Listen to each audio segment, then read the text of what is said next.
Sejam todos muito bem-vindos a mais uma videoaula de circuitos elétricos. Então, na videoaula de hoje, nós iremos abordar o assunto medição. Falaremos sobre medição de tensão, medição de corrente e medição de resistência. Então, o instrumento utilizado para realizar a medição de corrente é o amperímetro. E ele é inserido em série com o ponto do circuito no qual eu quero medir a corrente. Um amperímetro ou voltímetro ideal, ele não interfere no circuito ao qual foi inserido. Então percebam que o amperímetro ele é conectado em série, ao passo que o voltímetro ele é conectado em paralelo. Então o voltímetro está conectado em paralelo ao resistor R2. A minha intenção é medir qual é a diferença de potencial nos terminais do resistor R2. E para que o voltímetro não interfira no circuito no qual ele foi inserido, ele deve ter como característica que a sua resistência interna seja infinita, para não interferir no circuito. Assim como o amperímetro ideal, que é inserido em série com o circuito, para que ele não interfira no circuito ao qual foi inserido, a sua resistência interna tem que ser nula. Medição de resistência. É um pouco mais complexa que a medição de resistência e a ponte de Wheatstone é utilizada para realizar essa medição. Então, para determinar o valor do resistor RX, então eu tenho o resistor R1, R2, R3. Percebo que R3 é uma resistência variável, tem essa setinha atravessando o R3. E o resistor RX eu não conheço o seu valor. Então, para determinar o valor da resistência RX, eu ajusto o valor do resistor variável, R3, até não haver mais corrente circulando pelo galvanômetro.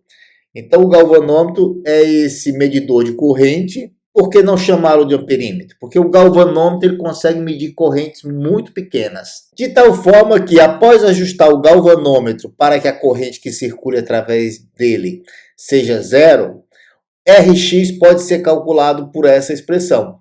Rx é igual a R2 sobre R1 multiplicado pelo resistor variável, que é R3. Então vamos à dedução desta expressão. Então considere aqui esse circuito em que eu tenho uma fonte de tensão V e que esse circuito nós temos algumas correntes estabelecidas, I1, I2, I3, Ix e Ig.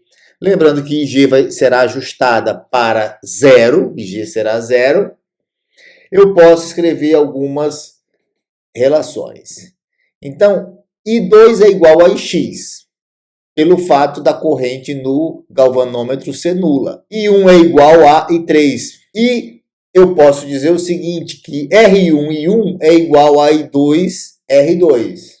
A diferença de potencial sobre o resistor R1 tem que ser igual à diferença de potencial sobre o resistor R2 para que a diferença de potencial VAB seja nula. Quando não existe nenhuma corrente circulando pelo galvanômetro, essa condição é verdadeira. Rx e X é igual a I3 R3. Então, a partir destas equações aqui, eu posso dizer o seguinte, que Rx que multiplica, no lugar de X eu vou colocar I2, é igual a R3, no lugar de 3 eu vou colocar I1, devido às igualdades já mostradas. E agora eu vou substituir o valor de I1, obtido a partir da primeira equação.